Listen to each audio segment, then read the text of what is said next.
Hello friends, श्रीशाज किचनमध्ये तुमचं सर्वांचं स्वागत आहे. आज माझा फर्स्ट व्हिडिओ आहे आणि आज आपण बनवणार आहोत बेसन म्हणजे महाराष्ट्रीयन झुणका. तर त्यासाठी आपल्याला लागणार आहे कांदा, टोमॅटो, कढीपत्ता आणि चिरलेली हिरवी कोथिंबीर. चला तर मग स्टार्ट करूया. गॅस लावून घेऊ. कढई ठेवून घेतलाय. त्यामध्ये आता आपण 2 स्पून ऑइल,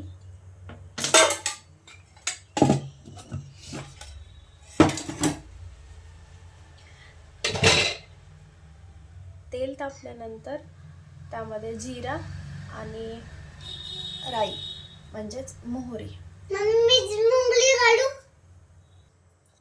पण मोहरी टाकून घेतलंय. ते कडल्यानंतर आपल्याला जिरे टाकायचे आहेत.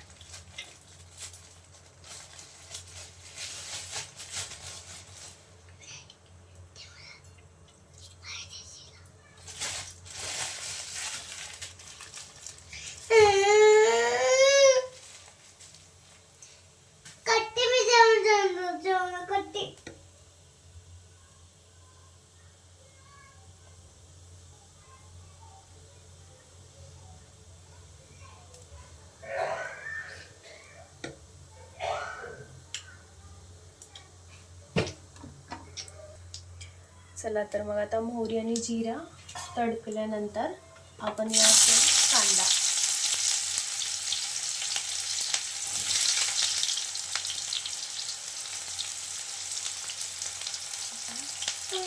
मी कढीपत्ता टाकायचा विसरले.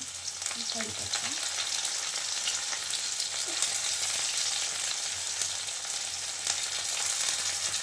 पुरा याला ब्राऊन होऊ द्यायचा.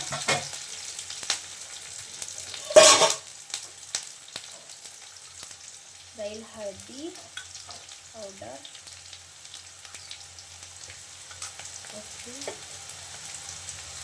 आपण यात ग्रीन चिली पण टाकू शकतो, रेड चिली पण टाकू शकतो. मी आता रेड चिलीचं बनवणार आहे कारण की आम्हाला रेड चिलीचं पसंत आहे म्हणून. चला आता कांदा तळलेला आहे. त्यानंतर आपल्या जाईल टोमॅटो. इतकी साधी सोपी रेसिपी आहे, खूप टेस्टी पण लागते. एकदा नक्की करून बघा. आवडल्यास सबस्क्राईब करा, लाईक करा आणि शेअर सुद्धा करा.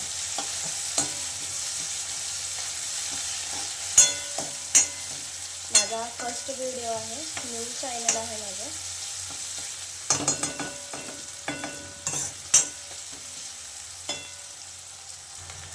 आता टोमॅटो पण फ्राय झाला आहे. त्यानंतर आपण यात टाकू लाल मिरची पावडर 2 स्पून. तुमच्या अकॉर्डिंग टाका, कारण आम्ही थोडंसं तिखट खातो म्हणून मी थोडंसं जास्तच टाकले.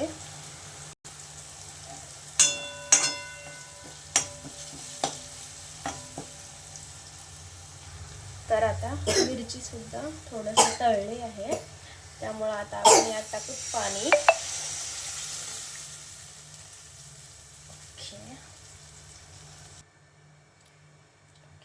पाणी टाकून झाले. मी यात टाकले 1.5 ग्लास पाणी. आम्ही 2 जण खाणारे आहोत, त्यामुळं तुमच्या अकॉर्डिंग तुम्ही कमी जास्त करू शकता. यात जाईल आता चिरलेली कोथिंबीर,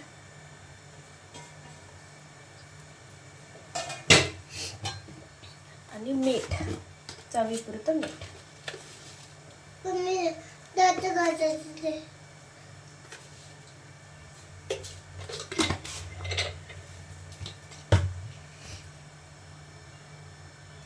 तर याला एक उकळी येऊ द्यायचं आणि मग पीठ यात घाटायचं असतं.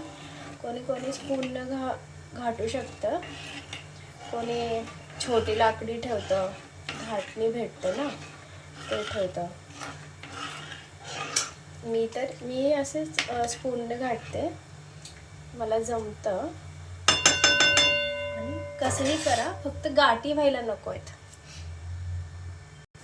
चला आता उकळी आली, यात टाकायचं आहे, गॅस स्लो करायचा आता, आणि यात टाकायचं आहे आपल्याला बेसन पीठ.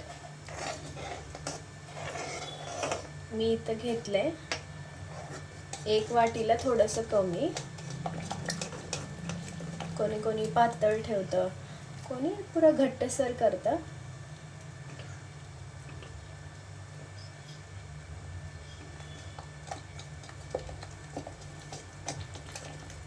आता याला घ्यायचं घाटून. माझ्याकडे लाकडी नाही म्हणून मी स्पूनच घाटते. थोडासा वेळ लागतो पण छान होतं.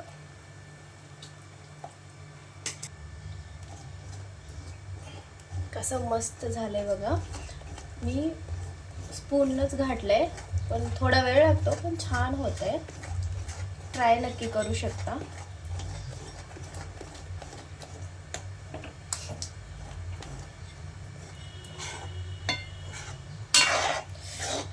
किती खमंग वास येतोय. याला तुम्ही भाकरी सोबत सर्व करू शकता. खूप टेस्टी असते, खूप टेस्टी लागतं. चला आता झाले आपलं घाटून. बघा एक सुद्धा गाठ राहिली नाही, छान असं झालंय. तर आपण याला थोडंसं शिजायसाठी ठेवून देऊ. ओके, खूप मस्त. चला किती मस्त झाले बघा. खूप छान असं वास येतोय. याला तुम्ही भाकरीसोबत खाऊ शकता, खूप टेस्टी लागतं. आणि चपाती किंवा राईस सोबत सुद्धा खाऊ शकता. खूप छान लागतं, टेस्टी लागतं. महाराष्ट्रीयन रेसिपी आहे.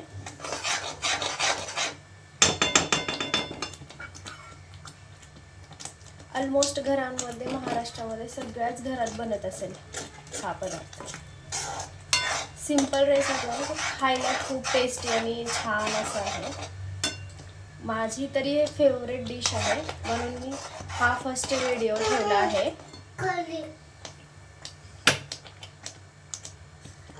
आहा, किती घमघमाट येतोय, अप्रतिम झालंय. याला भाकरीसोबत सर्व करून एकदा नक्की टेस्ट करून बघा. खूप मस्त रेसिपी आहे हा, खूप छान लागते.